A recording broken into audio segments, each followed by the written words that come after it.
দেখেন কি সুন্দর ঢেঁড়স গাছে কত ঢেঁড়স ধরছে। যে দেখেন ঢেঁড়স এগুলাকে ছিঁড়তে বলছে। দেখেন এটা তো মনে হয় বুড়ো হয়ে গেছে। দেখে নাই আমার দেখতে গেছিল আমি দেখি নাই। দেখেন অনেক ঢেঁড়স ধরেছে।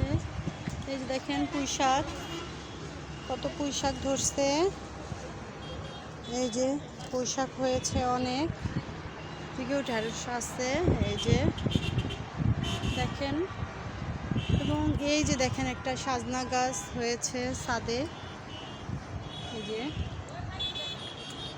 দেখছেন, এর পাশে আছে এই যে ড্রাগন। এই যে ধরেছে কয়েকটা ড্রাগন, একটু আগেই ছেঁড়া হয়েছে। এই যে দেখেন অনেক ড্রাগন ধরছে। এদিকেও দেখেন পুঁই শাক আছে। এই যে একটা ড্রাগন, এটা পাকে নাই না। এই যে একটা ড্রাগন, এটা পাকে নাই এখনো। দেখেন এদিকে, এই যে এদিকে আছে একটা পেঁপে। এই পেঁপে গাছটা অনেক ফুল আসছে। এই যে কিন্তু দেখেন অনেক ফুল আসছে। এই যে দেখেন, দেখেছেন কত ফুল আসছে পেঁপে গাছে। এখানে এই যে একটা পুঁই শাক গাছে এখনো পর্যন্ত বড় হয়নি গাছটা।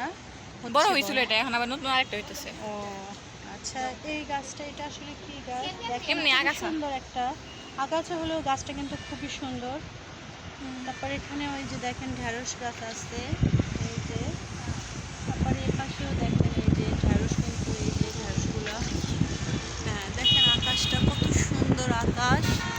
আকাশটা কিন্তু খুবই সুন্দর লাগছে, এবং চারপাশের পরিবেশটা খুবই সুন্দর এবং এত ভালো লাগছে যে আসলে এটা প্রকাশ করার মতো না। ওই যে দেখেন আমার মেয়ে ওখানে দাঁড়িয়ে আছে, ওইটা আমার মেয়ে। এই যে এইটা হচ্ছে আমার ভাগনা বউ, ছোট বউ ভাগনার। আর ওই দেখেন আমার বোনের ছাদের, এটা হচ্ছে আমার বললো। আর এটা ছিল আমার বোনের ছাদ বাগান। আসলে ছাদ বাগানটা আপনাদের কেমন লেগেছে অবশ্যই কমেন্ট করে জানাবেন। আর ভিডিওটি যদি ভালো লাগে অবশ্যই আমার চ্যানেলটি সাবস্ক্রাইব করবেন। ভিডিওটি দেখার জন্য অনেক অনেক ধন্যবাদ।